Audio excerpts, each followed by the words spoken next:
Assalamualaikum warahmatullahi wabarakatuh. Semangat pagi. KBP, maju terus, harus lebih baik. Cheers, the way success and happiness. Kerja selamat, bisa.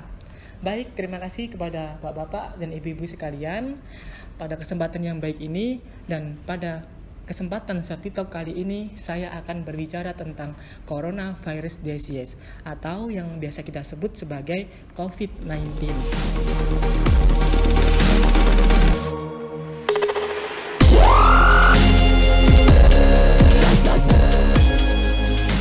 COVID-19 ini telah ditetapkan WHO sebagai pandemi global karena telah menginfeksi sebanyak 216 negara di dunia.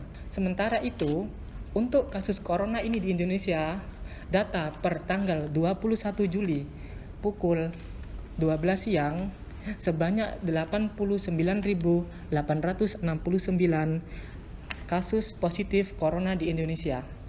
Kemudian 4.320 pasien meninggal dunia dan sebanyak 48.466 pasien dinyatakan sembuh.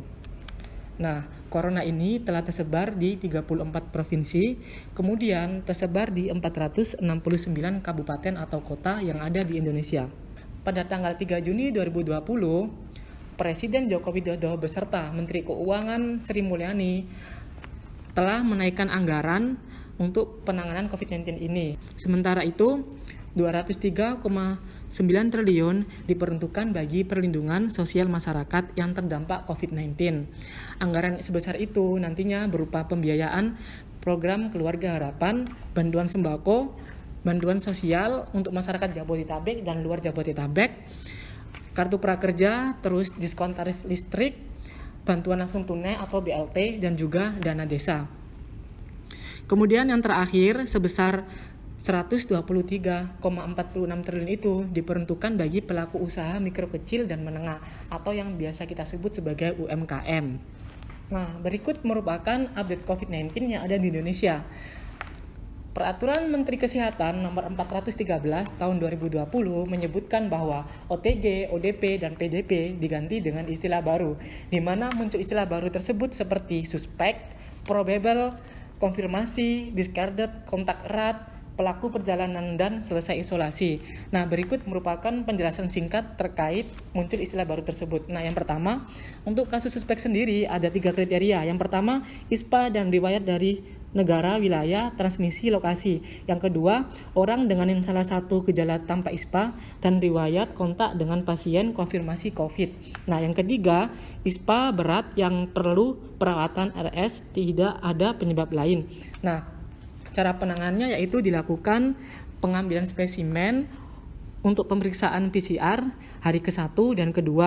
Untuk kriteria ringan sendiri bisa diisolasi mandiri, untuk yang sedang bisa dirawat di RS darurat, dan yang ketiga untuk berat bisa di RS rujukan.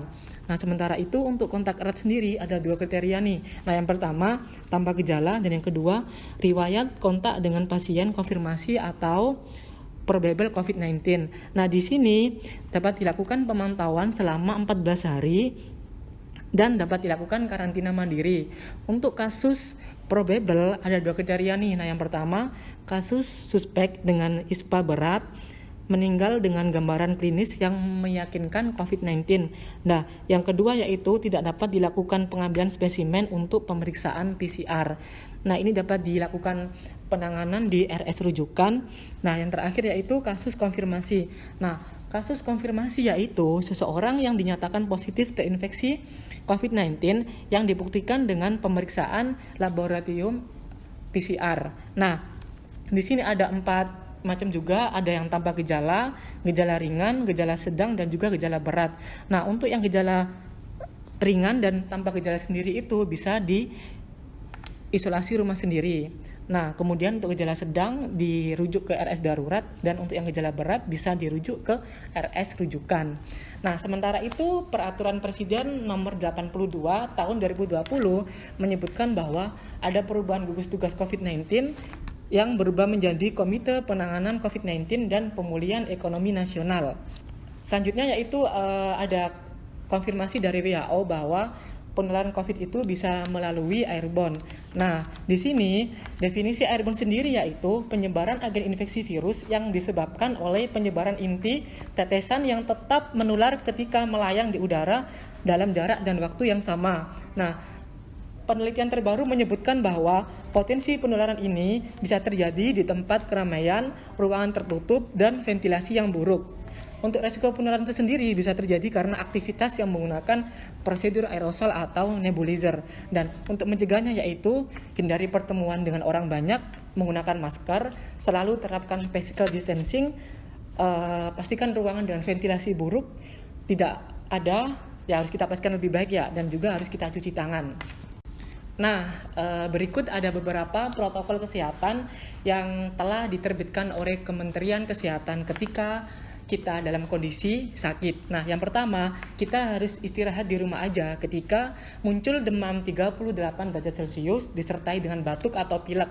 Nah, yang kedua, kita harus ke fasilitas pelayanan kesehatan ketika muncul gejala kesulitan nafas, baik itu nafas yang sesak ataupun nafas terlalu cepat. Nah, kita ketika ke fasilitas tersebut kita harus menggunakan masker, menerapkan etika batuk yang baik dan benar, serta usahakan tidak menggunakan transportasi massal. Nah, yang terakhir yaitu ketika kita sudah dikriteriakan sebagai seorang yang suspek, kita harus diantar ke rumah sakit dengan menggunakan ambulans oleh nakes yang menggunakan APD. Nah, berikut protokol kesehatan yang diterapkan oleh Pama Group. Himbauan saat dalam perjalanan menuju kantor selama WFO. Yang pertama, pastikan Anda dalam kondisi sehat. Jika ada keluhan batuk, pilek, demam, agar tetap tinggal di rumah aja. Nah, pastikan nih kita harus menyiapkan barang-barang yang kita perlukan selama kita ada di kantor. Baik dari sabun, hand sanitizer, masker, tumbler ataupun tempat makan kalau kita perlukan ya. Nah, yang kedua selalu menggunakan masker. Yang ketiga, upayakan tidak menggunakan transportasi umum.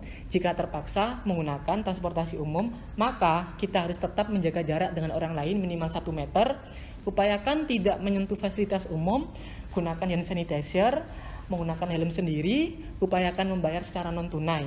Jika terpaksa menggunakan uang, setelah itu kita wajib menggunakan hand sanitizer kembali dan tidak menyentuh wajah atau mengucek mata dengan tangan.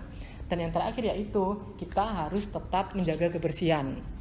Nah, berikut imbauan saat kita berada di kantor. Yang pertama, saat tiba, segera mencuci tangan dengan sabun dan air mengalir. Yang kedua, gunakan siku untuk membuka pintu dan menekan tombol lift.